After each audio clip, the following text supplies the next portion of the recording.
Welcome everyone to the Max Marzo podcast. How are we all doing today? I appreciate you guys tuning in. As always, thank you. I'll give you the quick sales pitch off the bat. If you guys want to join the Always an Athlete team, you're more than welcome to. 7-day free trial is in the show notes if you like getting jacked and running fast, or try and be a little more explosive. This might be the program for you. So feel free to give it a go, check it out, and we'll just hop right in our topics today. So I have a couple topics I want to cover. I'm not sure, time permitting, if we'll get to all of them. So I'll start with the idea of intellectual inquiry and kind of losing some of the magic and luster that we've seen over the past couple of years. Now, I kind of want to start with a little bit of story to start it off.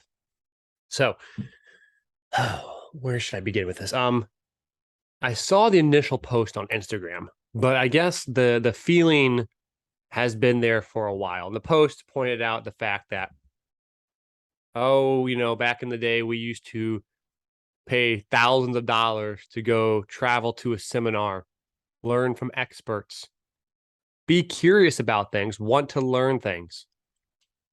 And then nowadays you just go on social media and you copy people's TikToks or exercise routines, and you have this constant battle for attention to the number of free things that are being put out that otherwise would not be free, are being put out. You have less and less context than you would otherwise, because again, you only have so many words to say. If you say too many words, the algorithm doesn't like you for saying that many words.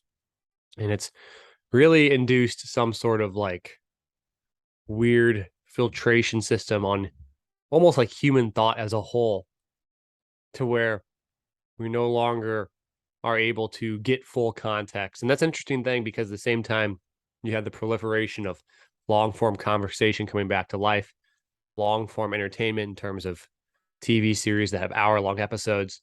So there appears to be some want and need for humans to still have a contextually engaging conversation. But the things we engage with are so minor and filtered that it takes a lot of the fun and the magic away from what was once something intellectually inquisitive. So when I'll kind of go a couple steps back and walk you through this kind of full story. I recently went back to Portland, Oregon, for a little quick vacation. Beautiful town. Love the area there. Love the Pacific Northwest. Something about all those trees and space, and you can get out of the city and be quiet is a luxury that not many have. And I just love that area. And so there's a bookstore there, Powell's Bookstore. Now, it is a commercialized bookstore. I get it. It's like not like the quaint, quiet bookstore, but it is a bookstore nonetheless. And a bookstore has certain aspects to it that are innate to a bookstore, where you never know if you're going to come across something that you didn't know you wanted. And it had that element of surprise that was fueled by intellectual inquiry, right? You don't get excited about a book because the book is going to give you some short form reference. You're excited because that book might have something to it that you can learn from. It's going to better yourself. It's going to take you somewhere, fictional, non-fictional, whatever it might be. And this is kind of how I used to feel when I was at Iowa State, when I uncovered almost like what would be the equivalent to like the catacombs. It was like a side door up a stairwell, like in between the second and third floor, in this really like super stuffy, musty, old, smelly room that had all the old sports science literature there. And I checked out every book. I'd spend so much time in there. They had the original Pavel Komi books. They had a lot of original Russian sports science, just tons of stuff there. It was so cool and exciting. And that level of excitement was fueled by me. It wasn't fueled by others. It wasn't fueled by the fact that someone's going to like my post or like the fact I'm reading this book. It was just me and the book. And that was really important. And that's something that is an emotion I think we are missing quite a bit nowadays. And I'll continue down this path because I was at Pal's bookstore.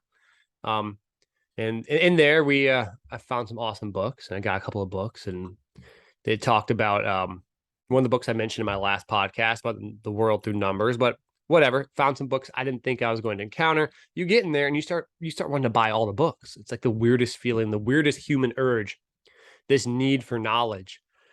But there's a different level of excitement. I don't go on social media and have that same excitement, that same passion as I do when I go into a bookstore. There's something mysterious about it. And that sounds like the biggest nerd thing ever, but I can continue the story and I think you're going to relate to it a little bit. We go into a rare book section there, and I don't know anything about any of the books, but it's really cool just to see old rare books. And it got me thinking about baseball cards. I used to collect baseball cards when I was younger.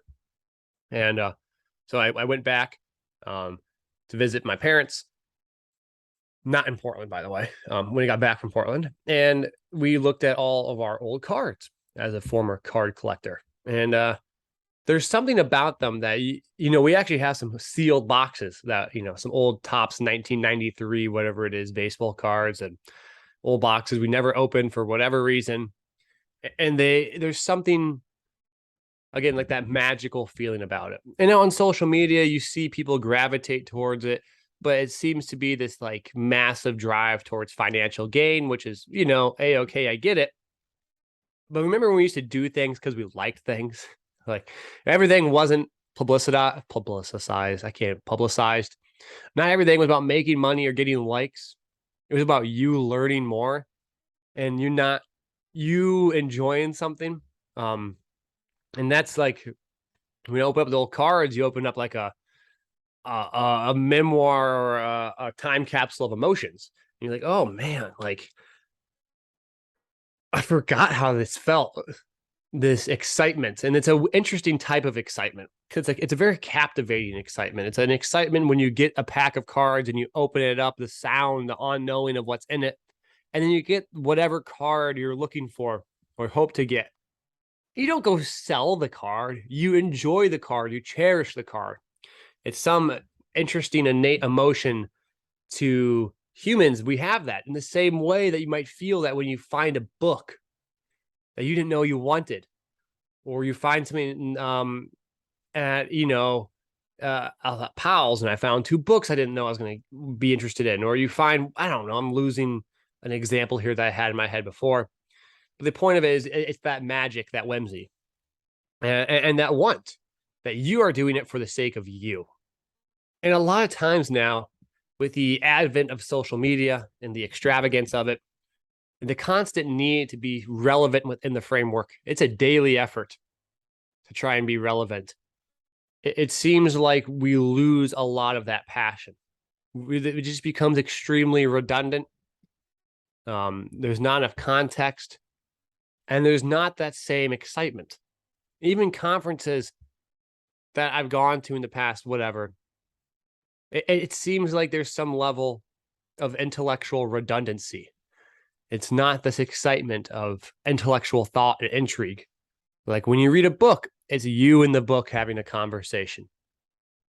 And I wonder how that's going to impact our ability to learn, our ability to hold attention, our ability to actually do things for ourselves.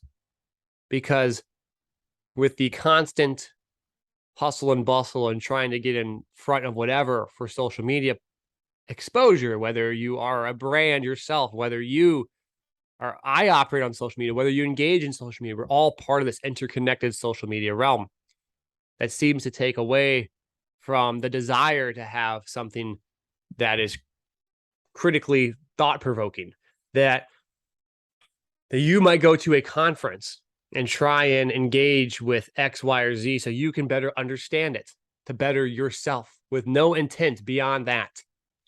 There's something so pure about that I think has been lost. And you play, a video game, and it's a shallow version of that. And we constantly seek for that kind of feeling.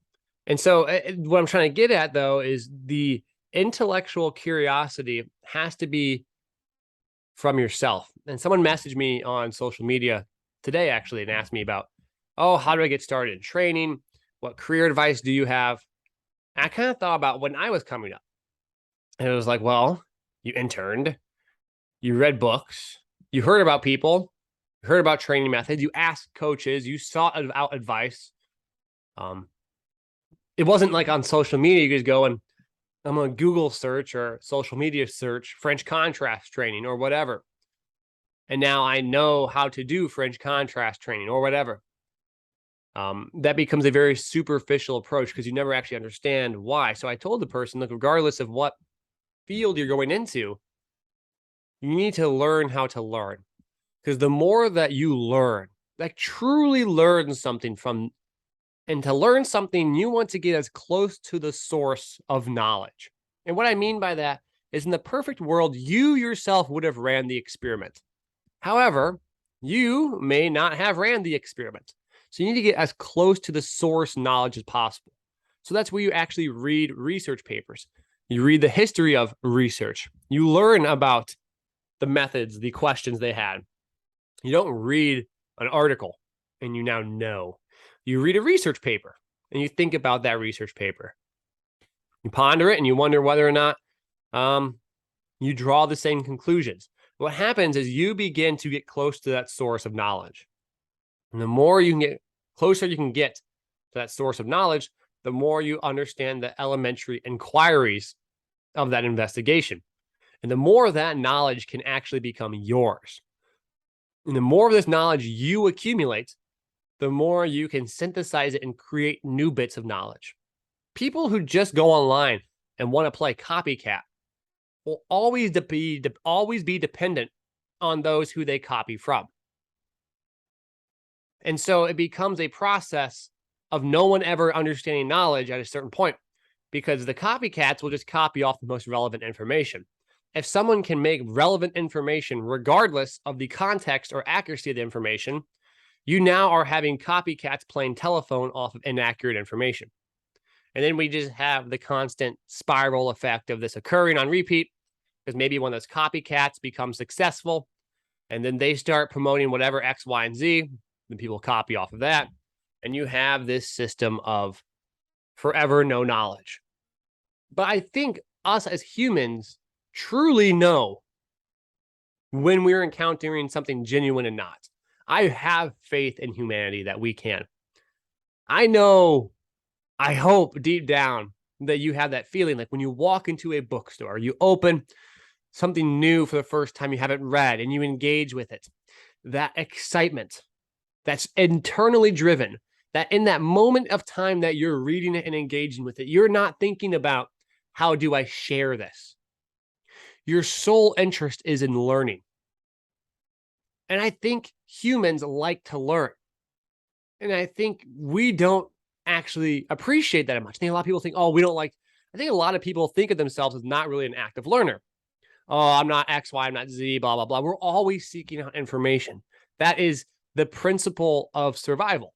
The more information you can aggregate within the context of your environment, the more efficient you can operate within your environment. And so whether you like it or not, you are seeking out information. You're also seeking out information correctness and efficiency. Can I get this information quickly without much effort? What's the level of correctness? And so I think people, they almost put themselves off to say, oh, I'm not going to critically think about it. I'm going to instead lean on someone else who's a critical thinker and regurgitate what they're saying. When really, it's almost like the social media system is hijacking your ability. It knows you want to learn, and it just gives you enough.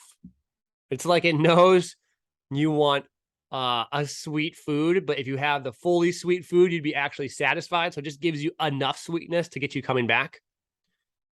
That's how I feel about social media. It gives you enough knowledge, enough sweetness to just come back. And you become hooked on the feeling that you're almost learning something.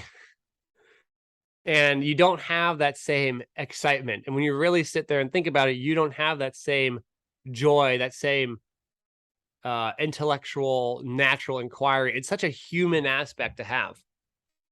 Like when you open up, you see someone who loves something that they're passionate about, they have that interest, especially when, like I said, you open up a pack of baseball cards.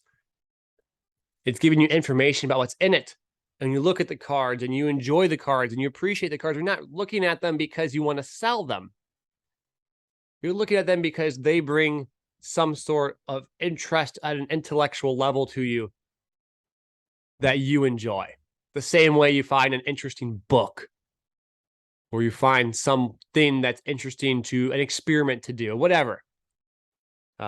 You're back in your backyard as a little kid, it starts to rain. I remember digging out, like, not trenches, but like little, what would be trench to mimic a lake, and making a dam and having it divert somewhere else. And you do that because there's some aspect of knowledge. You're learning how to manipulate and learn within the environment. And with the social media aspect, you lose that. And so I feel like that's kind of where our strength and conditioning world is going. Not to be the old grouchy man who sits on the couch and complains about things, but I guess I'm currently the old grouchy man who sits on the couch and complains about things, because you see it from the younger and younger and younger and younger generation becomes copycat, copycat, copycat, copycat, all the way down to like I don't know, what appears to be teenagers giving training advice on how to be a professional athlete. It's just people engage with it and they like it. And I'm not even sure how you work around the situation, because you have to play the game to an extent if you operate within the game, but at what point can you actually modify and change the game? I don't know. So I'll leave you that for here today. I was going to dive into some other topics. I'll dive into some more sports science related stuff next time. I'll talk a little bit about weight gain, bench pressing, some other things that I find interesting, specifically for body composition. And then biological recovery of subsystems and things like that. So we'll talk about that next time. And I appreciate you guys as always. Thank you. Take care and hope you enjoy.